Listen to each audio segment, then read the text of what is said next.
ଜୀବନରେ ଖୁସିରେ ରହିବା ପାଇଁ ଟଙ୍କା, ପଇସା କି ସୁନ୍ଦର ଚେହେରା ଥିବା ସାଥୀଟିଏ ଦରକାର ନାହିଁ। କେବଳ ମନ ବୁଝିପାରୁଥିବା ଆଉ ବହୁତ ଭଲ ପାଉଥିବା ଜୀବନ ସାଥୀଟିଏ ହିଁ ଦରକାର। ସମୟ, ବ୍ୟସ୍ତ ଥିଲେ ବି ତାଙ୍କୁ ସମୟ ଦିଅ ଯିଏ ତୁମକୁ ଦେଉଛି। ନହେଲେ ଦିନେ ତୁମ ପାଖରେ ସମୟ ତ ଥିବ, ହେଲେ ସମୟ ଦେଲା ବାଲା ନଥିବ।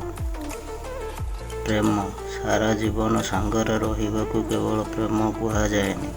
ଜଣେ ଦୂରେଇ ଗଲା ପରେ ମଧ୍ୟ ତାକୁ ସାରା ଜୀବନ ହୃଦୟରେ ସାଇତି ରଖିବାକୁ ପ୍ରେମ କୁହାଯାଏ। ସମୟ ଓ ପରିସ୍ଥିତି ତ ସଦାବେଳେ ବଦଳୁଥିବ, କିନ୍ତୁ ତୁମ ପାଇଁ ମୋ ପ୍ରେମ ଆଉ ଭଲ ପାଇବା କେବେ ବି ବଦଳିବ ନାହିଁ। It's my promise. ଜୀବନ ସାଥୀ ସମସ୍ତଙ୍କୁ ମିଳେ, କିନ୍ତୁ ମନର କଥା ବୁଝିପାରୁଥିବା ଜୀବନ ସାଥୀ ଭାଗ୍ୟରେ ଥିଲେ ମିଳେ। ଜଣେ ସ୍ତ୍ରୀ ହେଉ କି ଜଣେ ପ୍ରେମିକ, ସେ କେବଳ ତା ଜୀବନ ସାଥୀଠୁ ଏତିକି ଆଶା କରେ, ଟିକେ ଇଜ୍ଜତ, ସମ୍ମାନ ଆଉ ବହୁତ ସାରା ଭଲ ପାଇବା।